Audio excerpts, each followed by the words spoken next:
de la familia González, gracias a todos los que asistieron ayer al servicio memorial del pastor Sergio, nuestro hermano y amigo. Gracias a todos los que con disposición y amor y cariño se hicieron presentes y también participaron en el potluck que hicimos. Gracias a todos. Hoy estamos celebrando lo que sería la Navidad. Y Navidad del 2023. En la mayoría de los países, o en la mayoría de los lugares donde el cristianismo es lo fuerte, o la mayoría de los cristianos celebramos hoy el día como el nacimiento de Jesús. Hay otros grupos cristianos que lo celebran en otras fechas, pero nosotros hoy celebramos el día del nacimiento de Jesús. Nosotros sabemos que el 24 de diciembre no fue la noche en que Jesucristo se nació, pero también nosotros sabemos que fue la noche donde se escogió para celebrar el nacimiento de Jesús. Nosotros sabemos eso. Algunos piensan que Jesucristo puede haber nacido desde octubre hasta septiembre, noviembre, aproximadamente septiembre, octubre, otros dicen que Jesucristo puede haber nacido en diciembre, otros dicen que Jesucristo puede haber nacido entre lo que sería la parte de después de abril, por ahí aproximadamente, marzo, es lo que dicen. A mí realmente lo que me importa saber es que Cristo nació. Es lo que me importa saber. Y que nació con un propósito muy claro, muy determinado. Entonces, normalmente la gente en Nochebuena se reúne para pasar tiempo en familia, se dan regalos, comen muy sabroso. Nosotros los latinos, para nosotros la Navidad es un sinónimo de tradición, de familia, de comida, de regalos y de mucha alegría. Pero no es así para todos. Hay personas que en las etapas de Navidad recordamos a abuelos, a padres, a hermanos, a hijos, a tíos, a sobrinos, amigos, personas que ya no están con nosotros. Y entonces la Navidad se puede convertir en un momento ya no solamente que tendría que tener alegría, sino un momento de tristeza también, porque deseamos estar con esas personas. Pero en medio de eso, lo que hacemos nosotros es que empezamos a crear nuevas memorias para los niños que están en nuestra familia. Y empezamos a crear nuevas memorias para que ellos puedan tener también alegría y paz en medio de todo esto. No caigamos en la Navidad en el consumismo, y no estoy diciendo con esto que no compres regalos, que no comas bien, pero siempre ten en cuenta el motivo por el cual nosotros celebramos la Navidad.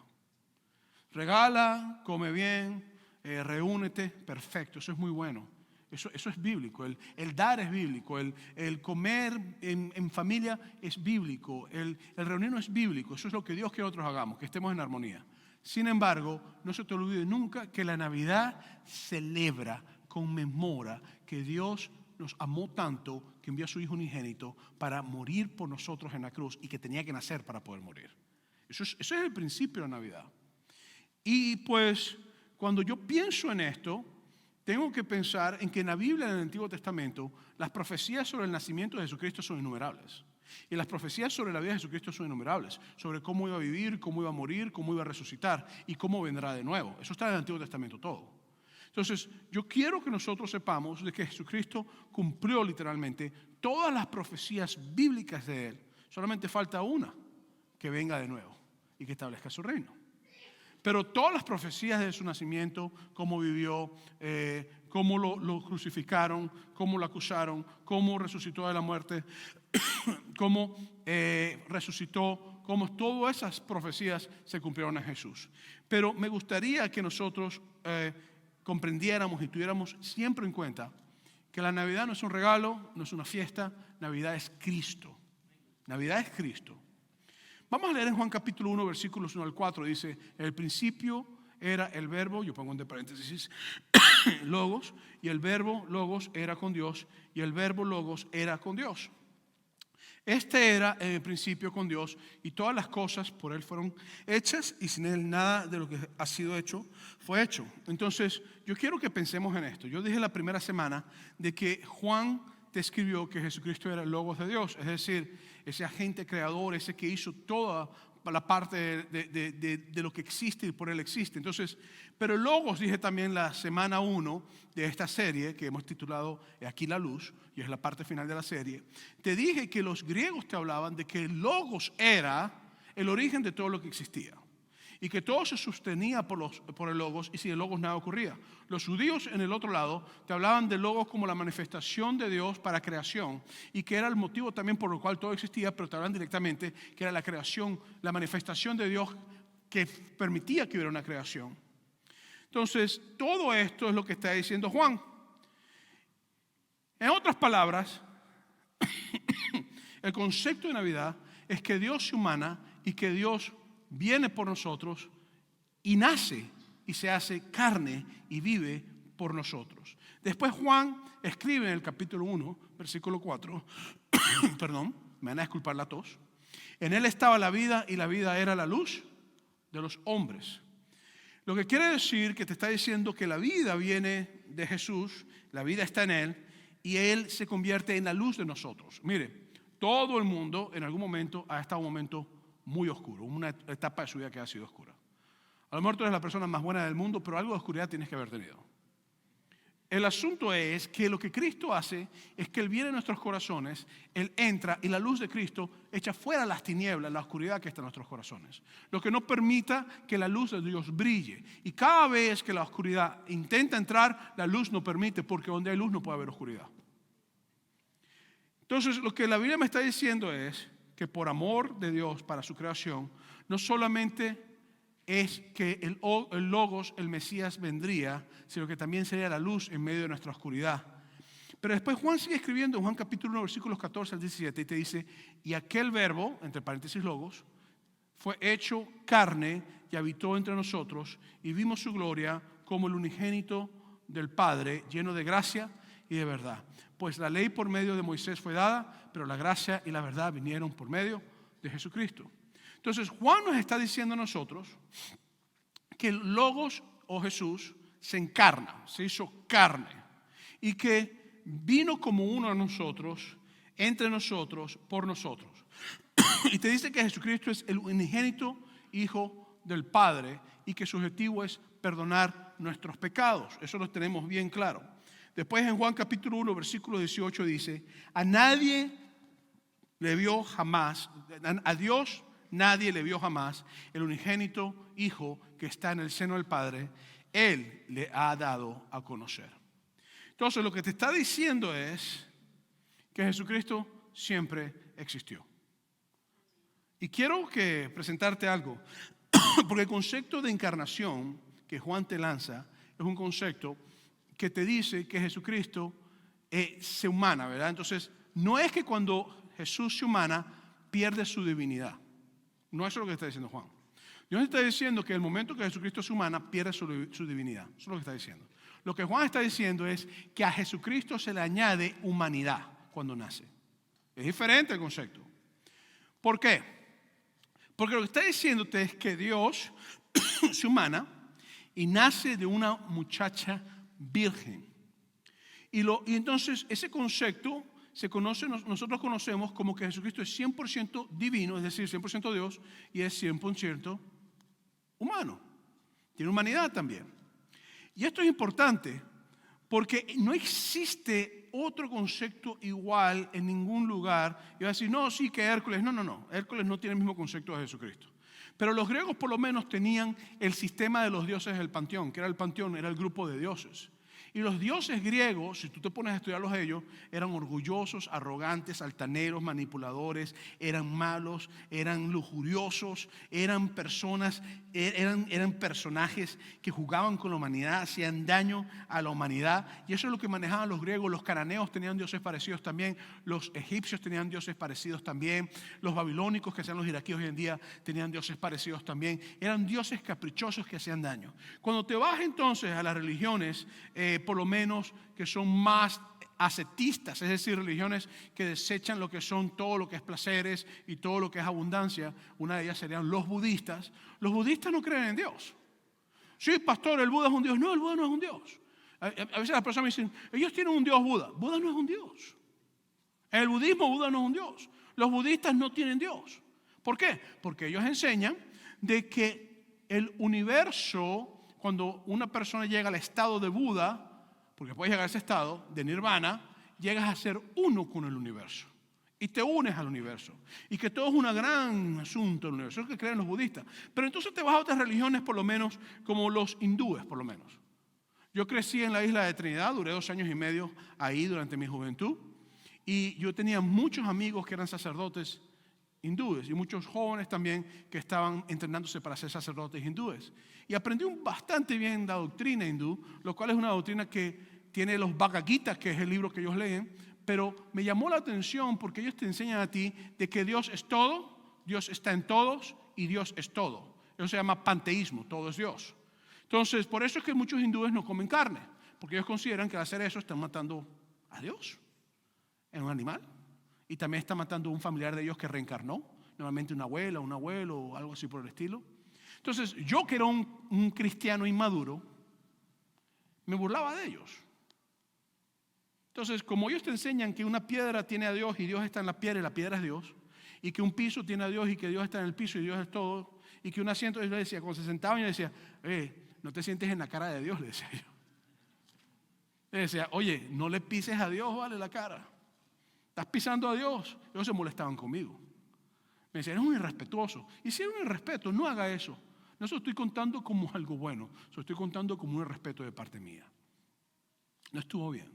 Pero en la tendencia de ellos, ese es el tipo de Dios que ellos manejan, porque ellos creen que todo es una manifestación de Dios. De hecho, en el hinduismo nada existe, todo es una manifestación irreal de Dios. Eso es lo que ellos creen.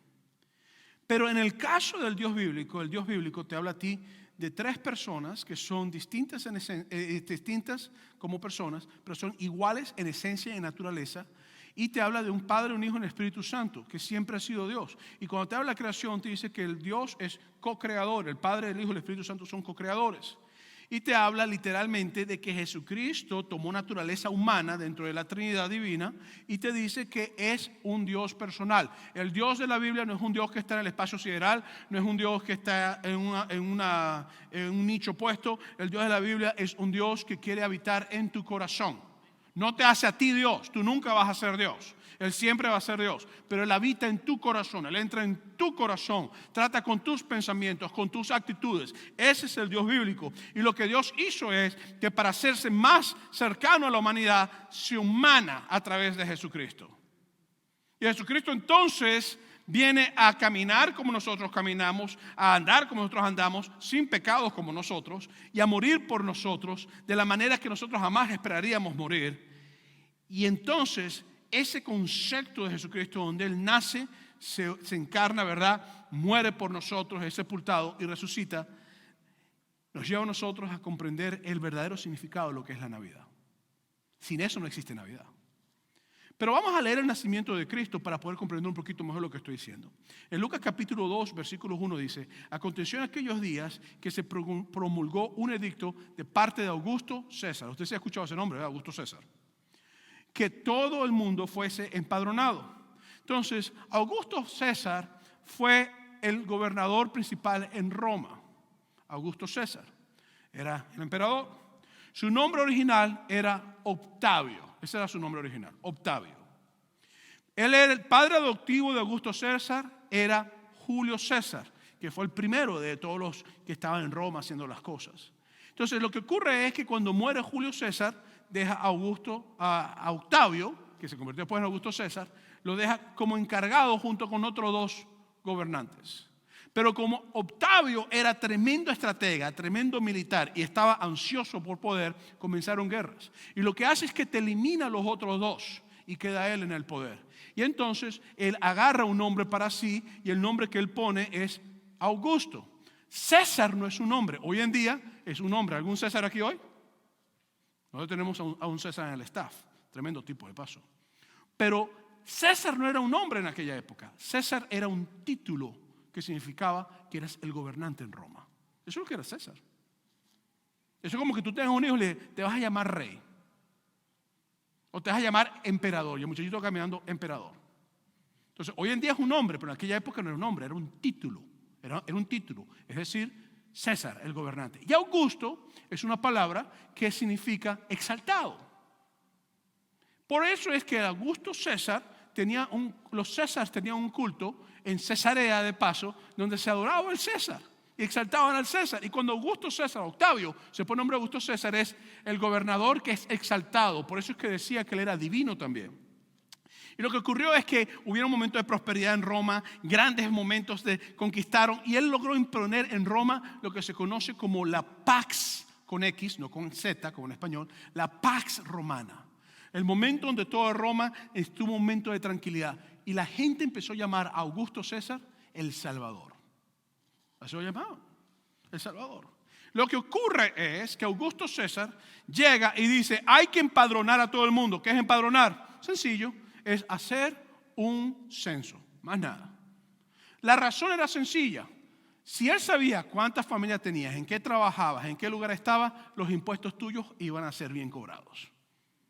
No era realmente porque él quería saber lo que tenía, no. Él quería saber cuánto tú tenías que pagar de impuestos. Entonces el tipo dijo, todo el mundo al lugar donde nació, todo el mundo a la familia donde nació, de la niña nació, y todo el mundo a ser empadronado inmediatamente.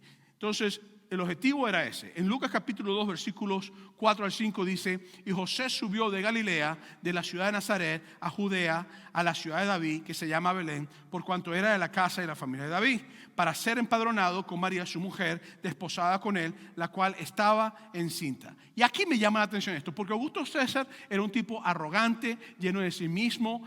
Los que hemos estudiado la historia sabemos que todos estos tipos tenían problemas, todos tenían pensamientos que eran como dioses, todos tenían pensamientos que eran supremos, cosas horribles, mataban a sus familiares, o sea, eran un desastre estos tipos, desastre totalmente.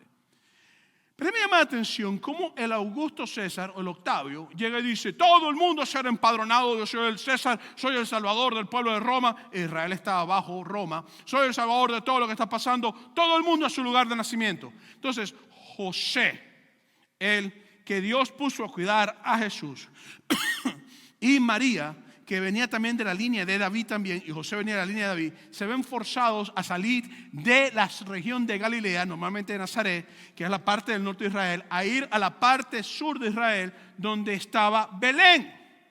Entonces Augusto César, creyendo que estaba comiéndosela, que era el gran rey, el gran emperador, el que todo lo puede, el que yo mando a hacer lo que a mí me da la gana, se convierte en un instrumento en las manos de Dios para hacer que el Mesías, que estaba en la parte norte, que aún no había nacido en el vientre de su mamá, cumpliera la profecía bíblica que dice que el Mesías nacería en Belén. ¿Estás conmigo? A mí me encanta eso.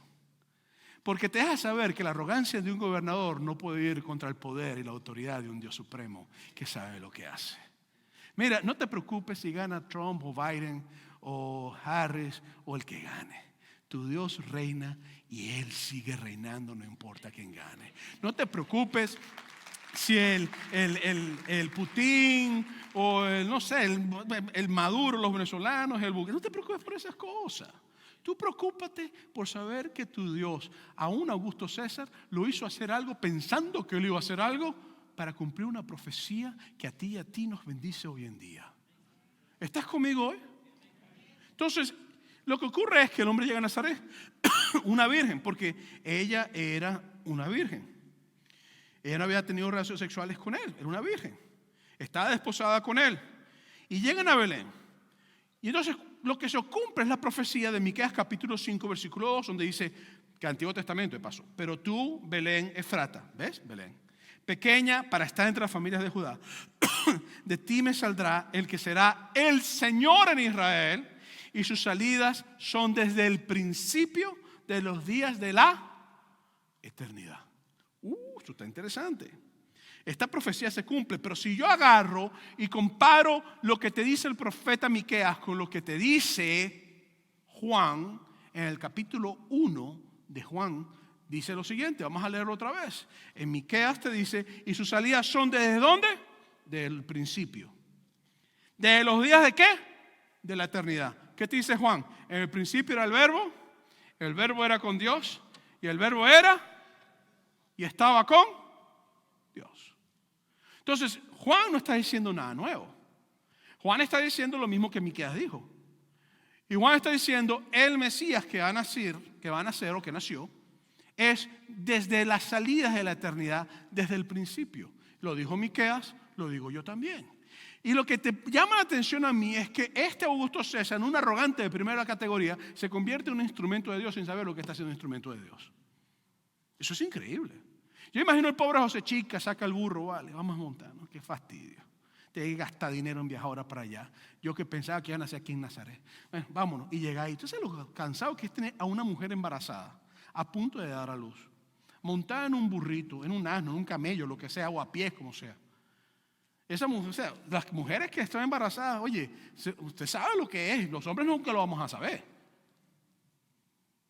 Pero ustedes sí saben los dolores, las náuseas y ese burrito moviéndose y la mujer embarazada. O sea, eso es fastidioso. Pero José estaba tranquilo allá arriba y él no iba a bajar a Belén. Y Dios dice, no, el Mesías sale de Belén, baja a Belén. Augusto, haz lo que vas a hacer. Tíratele que tú eres Dios, muévete, dale. Al fin y al cabo, aquí el que mando soy yo. Tú haz lo que vas a hacer. Y Augusto lo hace. Y José, ¿qué hace? Se va para abajo. Llega tranquilamente a Belén. En Lucas capítulo 2, versículos 6 y 7 te dice, aconteció que estando ellos allí, se cumplieron los días de su alumbramiento. Llegó a Belén embarazada y es tiempo de dar a luz. Y dio a luz, léalo conmigo, a su hijo, ¿qué? Primogénito. Les tengo noticias y quizás algunos de ustedes se van a molestar conmigo, pero donde hay un primogénito hay un, ¿sí o no? No existe hijo primogénito si no existe un segundo o un tercer hijo. Cuando nace un niño solo se llama unigénito. Quiere decir que es uno solo. Cuando es primogénito quiere decir que hay un segundo. En la cultura y en la tradición se ha enseñado que Jesucristo no tuvo más hermanos. Y normalmente hay unas tradiciones que te dicen que María fue virgen hasta el día que se murió. Mire, hermanos y hermanas, la verdad es que una mujer en la época de Cristo tenía que cumplir una función. Un hombre en la época de Cristo tenía una función, era reproducirse. Mire, hoy en día nadie quiere tener hijos. Nadie quiere tener hijos. Levanten las manos los que un familiar tuvo 15 hijos. Levanten la mano. Hay 1, 2, 3, 4, 5, 6. Levanten la mano los que un familiar tuvo 10 hijos. 1, 2, 3, 4, 5, 6, 7, 8, 9, 10, 11, 12, 13, 14, 15, 16. Levanten la mano los que tuvo un familiar tuvo 8 hijos. Igual, quizás como unos 12 también. Levanten la mano los que uno tuvo 7 hijos. 1, 2, 3, 4. Tuvieron 6. Oye, igual también. 5. Ok, hoy en día nadie hay que tener más de 4 hijos. Y 4 hijos, uy, muchacho. ¿Por qué? Te voy a decir por qué. Porque hoy en día tú no tienes que matar gallinas, ni gallos, ni sembrar la tierra. En aquella época, imagínate tú con un solo hijo y tu esposa teniendo que sembrar, matar gallinas, cuidar la casa. No, hoy en día tú vas a un trabajo, te metes ahí, aire acondicionado, calefacción sabroso, todo chévere, ¿me entiendes? Cafecito, ay, estoy cansado, un cafecito. Ni vas a buscar el café, no lo tuestas, lo muele por ti la máquina y nos quejamos porque simplemente el café dura 1 minuto haciéndose. Eso es la realidad de nosotros. Entonces, ¿para qué queremos nosotros tantos hijos si ya no es necesario tener bueno, ¿sabes a quién sí le gusta tener muchos hijos? A los que son aficionados al fútbol. Pues ellos quieren tener un equipo de fútbol, ¿me entiende? Pero usted la verdad es esto, usted llega y usted necesita, entonces la gente se queda en 2, 3, 4 hijos máximo. En aquella época, un hijo era un problema para una familia. Porque ¿quién trabaja la tierra? ¿Quién cosecha? ¿Quién no sé? Un solo muchachito, chacho. Entonces, la Biblia te habla de las hermanas de Jesús. Parece que la gente a veces no lee la Biblia. Y los hermanos de Jesús. Entonces, le tengo noticias, hermano. María cumplió su función con su marido después de Cristo. Entonces, la realidad es que te dice que el hijo primogénito, el primer hijo de María, y lo envolvió en pañales y lo acostó en un pesebre porque no había lugar para ellos en el mesón. Vamos con otra más. Yo voy a una casa. Algunos piensan que los pesebres son pecados, otros no piensan que los pesebres son pecados. Yo no me voy a meter en eso. Yo me voy a meter si usted piensa que es pecado o no. Usted tenga su concepto y no me voy a meter en eso. Pero a veces hay una casa y tiene un pesebre. Y el pesebre que tienen, no, eso sí es lindo, eso es acogedor. Hay lucecitas como este arbolito precioso que está aquí. Hay así pinito, bonito, pajita. De repente ve un burrito, un burrito, ve unos pastores, por supuesto, un negrito, un chino y un blanco, ¿verdad? Porque los 3 reyes magos que hemos hablado, ¿verdad? Sobre eso. Entonces, que sabemos que no eran 3, ni que. Y después entonces ve un cerdito bonito. Ya va, pero los judíos no pueden comer cerdo. Entonces, sácate el cerdo de ahí, eso no está bien. ¿Me entiendes? Eso no es kosher. Entonces, de repente llegaba y te ponía el asunto. Y entonces al niñito envuelto en pañales y, mire, sin camisita se le da el pechito al niño Jesús de lo más lindo. ¿Qué? Los pesebres no eran lugares así. Los pesebres eran cuevas, frías, húmedas. Normalmente se ponían piedras para los animales. Un problema que Jesucristo lo pusieron envuelto, bien envuelto. Porque a lo mejor un muchachito recién nació, hay que envolverlo. ¿Me entiendes? Bien, entonces, menos envuelto ahí. Entonces, eso es importante porque la tradición nos ha a nosotros distorsionado la realidad del nacimiento de Cristo. Olvídate de la tradición, lee la Biblia. Todos los años en Latinoamérica, Jesús de Nazaret, ¿se acuerdan de esa película? ¿O nada más la pasaba en Venezuela? Ah, ¿se acuerdan? Y usted ve a Jesucristo, un tipo así blanco, ojos azules, esbelto, medio flacuchento así, a veces hasta afeminado. ¿Me entiende? Europeo 100%. No, chicos, Jesús tiene que ser un tipo judío, ¿vale? Quizás medio rubio, pero tenía que ser un tipo con facciones masculinas. Un tipo que trabaja en el campo. ¿Cuántos es un tipo que trabaja en el campo decrépito? Los que trabajan en el campo son tipos macizos, fuertes. Entonces, hágame un favor, no esté pendiente de lo que las películas dicen, lo que Hollywood diga. Lea la Biblia. ¿Usted quiere conocer a Cristo? Lea la Biblia. Ahí está la historia de Jesús. Entonces, lo que me llama a saber a mí es que Jesús es puesto en un pesebre, no fue puesto en un palacio, y no pasó de esa manera. Lucas capítulo 2, versículos 8 al 12 dice: había pastores en la misma región que velaban y guardaban las vigilias de la noche sobre el rebaño. Y aquí se les presentó un ángel del Señor, y la gloria del Señor los rodeó de resplandor, y tuvieron gran temor. Pero el ángel les dijo: no temáis, porque aquí os doy buenas de gran gozo, que será para todo el pueblo, que os ha nacido hoy en la ciudad de David un Salvador, que es Cristo el Señor. Esto os servirá de señal: añadiréis al niño envuelto en pañales, acostado en un pesebre. Aquí hay un problema, porque si Jesucristo es un Salvador y está diciéndote que es el Salvador, que es Cristo, y este César te dice que él es Cristo, hay un problema. Es un problema. Esto es la muerte ya. Aquí está la sentencia de muerte de Jesucristo y escrito. Pues solamente fue un Salvador, y era Augusto César, era Herodes, era Poncio Pilato, no Cristo. Entonces, y aquí está la sentencia de muerte escrita. Desde el nacimiento de Jesús está la sentencia de muerte escrita. Sigue diciéndote después. Y en Juan capítulo 10, versículos 14 al 15 te dice: yo soy el buen pastor y conozco mis ovejas, y las mías me conocen, así como el Padre me conoce y yo conozco al Padre, y pongo mi vida por las ovejas. ¿Por qué? Porque Jesucristo, ¿a quién se le anunció que Jesucristo había nacido? A pastores. ¿Y qué es Jesús? El buen pastor. Entonces, no es casualidad que se le haya anunciado a pastores que el buen pastor iba a nacer. No es casualidad. Sigo leyendo en Lucas capítulo 2, versículos 13 a 14. Y repentinamente apareció con el ángel una multitud de huestes celestes que alababan a Dios y decían: gloria a Dios en las alturas y en la tierra paz, buena voluntad para con los hombres. ¿Por qué? Porque ahora nosotros vemos una realidad.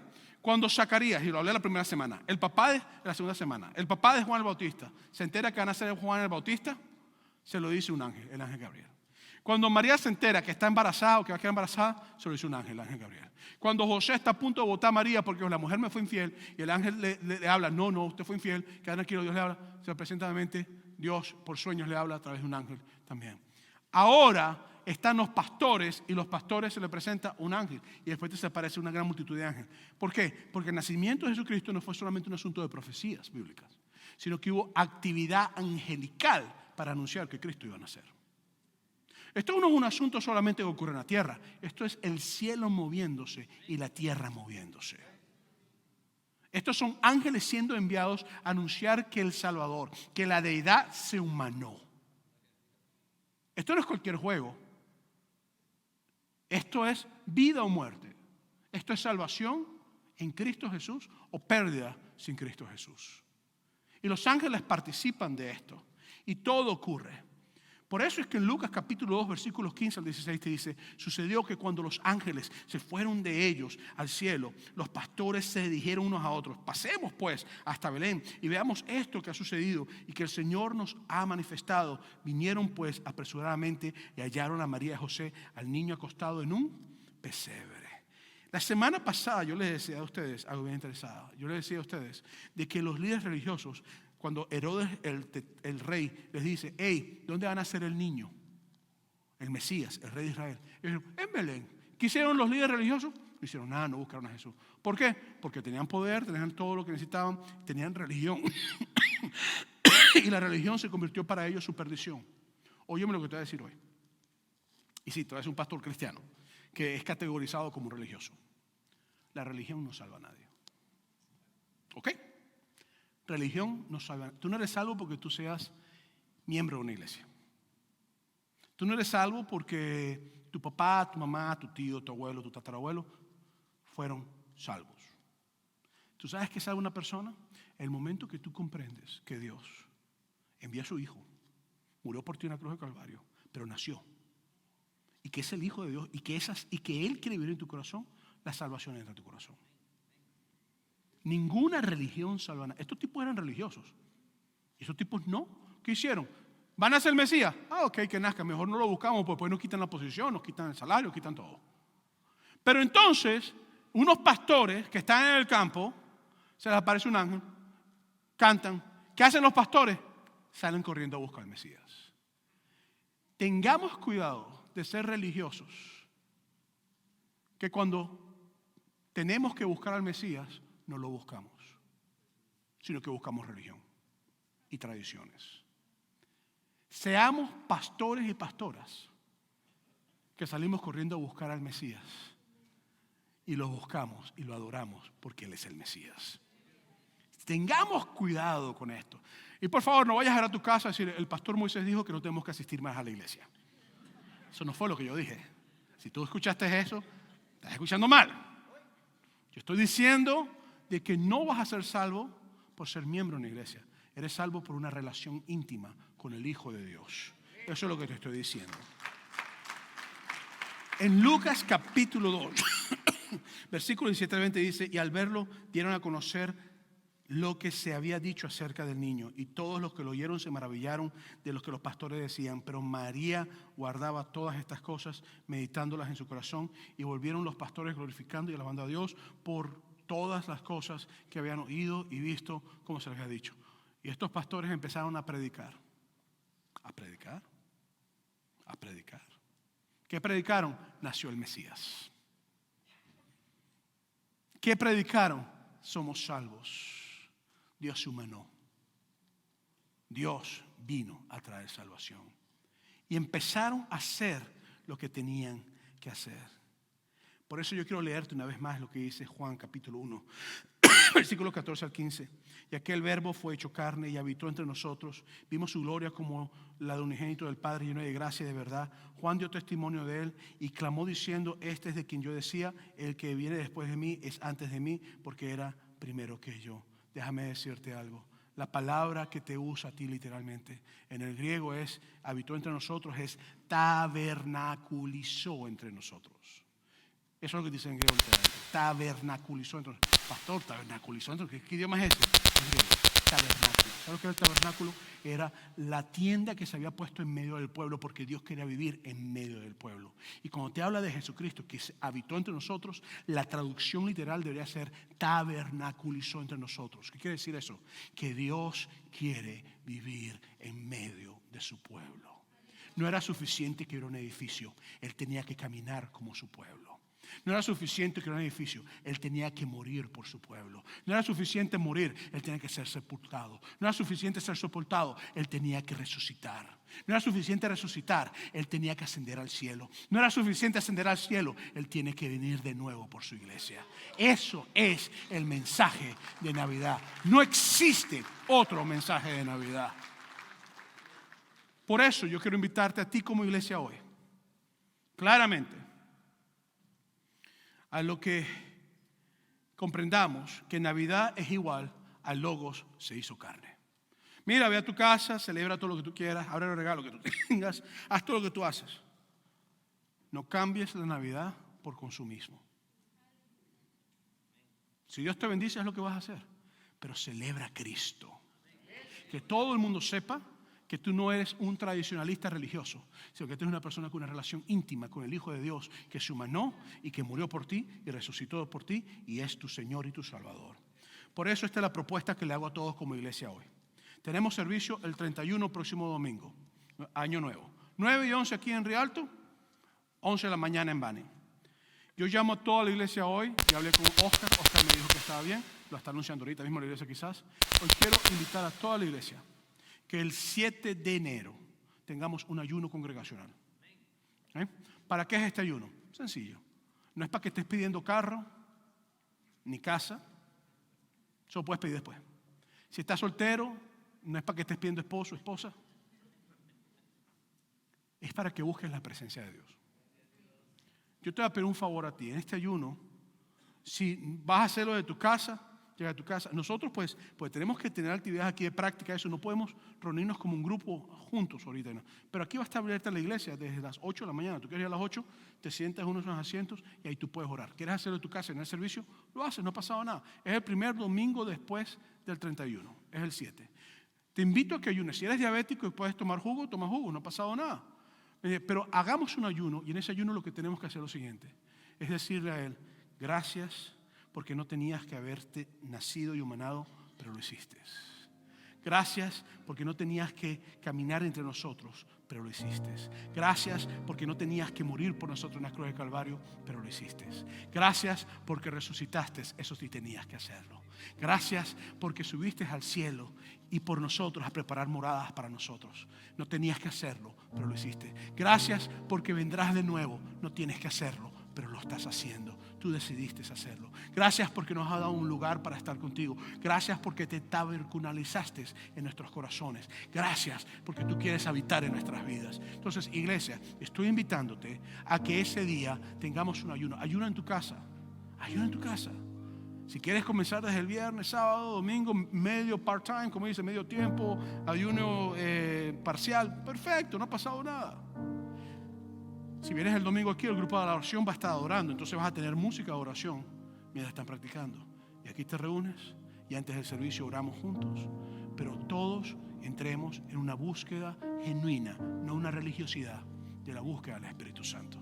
Que este año sea un año lleno de la presencia de Dios especial, con sanidad, con transformación, con arrepentimiento, gemido y búsqueda de Dios. ¿Podemos hacer esto como iglesia?